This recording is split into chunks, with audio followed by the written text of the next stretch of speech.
Bonjour, nous sommes Valérie, infirmière et coach en santé. Et Olivier, ingénieur, consultant management. Tous les deux, nous nous sentons particulièrement sensibilisés au sujet de la santé globale au travail. Nous sommes au contact de nombreuses personnes qui souffrent au travail, quel que soit leur niveau dans l'organisation, avec des rythmes qui s'accélèrent et la pression qui s'amplifie. 36% des Français interrogés dans une étude de la CFDT en 2017 disent avoir déjà vécu un burn-out au cours de leur carrière. En Europe, 30% des arrêts de travail sont dus directement au stress et on monte à 60% si l'on prend en compte les conséquences physiques indirectes. Les coûts estimés sont de 3 750 € par an et par salarié, d'après des chiffres Sécurex, soit 7% de la masse salariale. Et en même temps, le travail est une source de développement et de relations sociales. Dans l'enquête CFDT que nous venons de citer, une majorité des salariés, 82%, aiment leur travail, 77% le jugent utile et 61% en est très fier. De plus en plus d'entreprises, d'institutions ou d'administrations cherchent à concilier les deux, faire en sorte que chacun puisse trouver du plaisir au travail et qu'il puisse développer sa résilience, sa capacité de gérer son stress et de réguler ses émotions pour relever ses challenges pour la performance du collectif. Dans ce contexte de polarité entre bonheur au travail et nuisance du stress, nous nous sommes posé la question: comment prévenir, voire prédire, les risques de burn-out et autres pathologies liées au stress? Cela passe par la capacité de mesurer le plus objectivement possible les prémices d'impact négatif du stress sur la santé. Il existe certes des questionnaires d'évaluation subjectifs, mais nous souhaitions aller plus loin et proposer des moyens de mesure objectives. Et nous avons trouvé un dispositif russe reconnu par le ministère de la Santé russe et utilisé là-bas pour les sportifs de haut niveau, les militaires, les cosmonautes, entre autres. Des études ont montré par exemple la corrélation entre les évaluations subjectives par questionnaire et les mesures objectives par ce dispositif appelé BioL. Voyons tout de suite cela en images et avec des témoignages. Nous l'avons utilisé dans cet exemple au sein d'une équipe de consultants internes dans un grand groupe.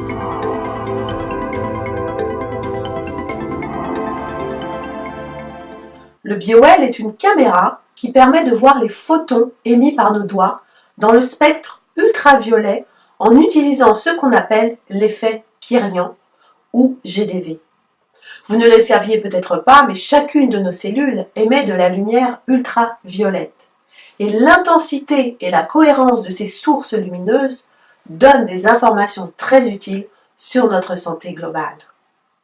Une mesure rapide avec 2 doigts permet d'obtenir en 1 minute, de façon fiable, le niveau de stress, d'énergie et d'équilibre nerveux de la personne.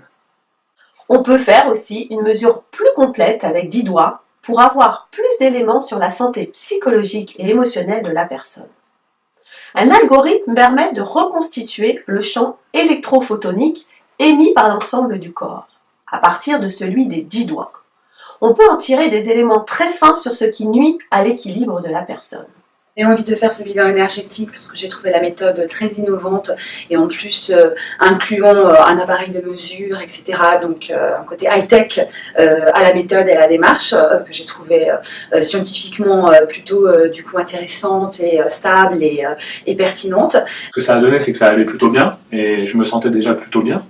Donc ça m'a rassuré, ça m'a conforté dans le fait que ce que je faisais en fait au quotidien pour aller bien, ça se voyait en fait tout simplement.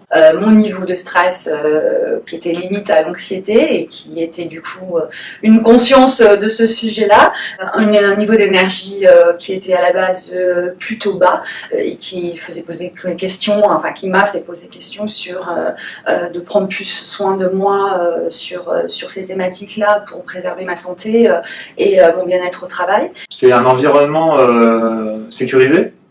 Les échanges, c'est des échanges entre nous, c'est anonyme, ça reste un moment privilégié. Voilà. Donc il y a de la sécurité, quoi. Il y a une espèce de protection. C'est pas intrusif, il n'y a pas de questions sur ma vie privée, il n'y a rien qui soit j'ai pas eu besoin de me dévoiler de quoi que ce soit, quoi. Et les choses que ça m'a renvoyé, c'était des choses qui m'ont parlé.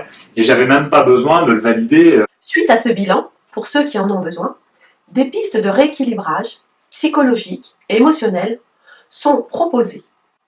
Il s'agit pour nous de responsabiliser chacun d'entre nous pour justement développer ces gestes de santé de manière personnelle, pour pouvoir les appliquer ensuite au niveau de son travail. Directement suite aux mesures, une musique rééquilibrante, personnalisée, peut être proposée à écouter régulièrement durant une semaine. Vous pouvez voir ici l'effet après une seule écoute. Au niveau des résultats, on se rend compte que ça a bougé. Il y a en particulier des zones qui étaient un peu plus, qui ressortaient un petit peu du côté normal, pur normal, un peu assez calmé. Je me sens plus sereine, donc on voit en effet l'effet que ça a. En dehors de l'auto-persuasion, il y a un effet quand même sur le corps et les énergies. Il y a quelque chose qui s'est produit. C'est pas du détachement au sens détachement, j'en ai plus rien à faire de rien, mais de la prise de recul, mais qui est pas une prise de recul mentale, qui est plus une prise de recul que je sens. C'est-à-dire que je sais pas comment expliquer ça. Dans son corps, de temps en temps, on sent des trucs, quoi. Et j'ai l'impression qu'il s'est passé quelque chose. Et de le vivre à l'intérieur, ça a un impact sur l'extérieur. C'est-à-dire que je suis plus calme. Voilà. Même en réunion, etc., je suis plus posé, alors que je suis un tempérament extraverti. Voilà, et je trouve que je suis plus calme. Mais aussi pour aller plus loin et permettre à chacun de gérer son stress, réguler ses émotions et développer sa résilience, nous pouvons transmettre, grâce à des programmes de formation en présentiel et ou en e-learning, des techniques de cohérence cardiaque, de psychologie énergétique et de méditation. Il s'agit là d'une bonne partie des outils abordés dans notre guide de la santé globale, paru chez Larousse. Je le vois pour des directions qui voient qu'il y a un mal-être ou un risque de mal-être, parce qu'il y a énormément de stress, de pression dans certaines équipes. Je le vois aussi d'un point de vue en tant que patron d'équipe, d'être du coup en vigilance de ce qui se passe au sein de son équipe, plus que sur des paroles, des mots ou des faits, là d'avoir un élément complémentaire pour jauger de la santé, du bien-être de l'équipe, et du coup de pouvoir identifier des personnes qui sont soit à un niveau de stress assez important ou au niveau d'énergie basse, pour voir comment on peut les accompagner pour qu'ils soient encore mieux au sein de l'équipe. Ça peut être utile pour des gens qui sont très sollicités. Qui court partout, et c'est de l'eau commun. Aujourd'hui, tout le monde court partout. Ça, je trouve que c'est hygiénique, quoi, de se donner ce temps et cette respiration et cette prise de recul sur les événements. Ça peut permettre aussi de souder une équipe qui partagera des choses ensemble. Est-ce que tu as vu ton euro, est-ce que tu as écouté ta musique, et de repartager après. Donc ça peut participer à la construction du collectif. Notre vocation est clairement de permettre aux individus et organisations de progresser sur les registres de la santé globale dans une logique de co-responsabilité.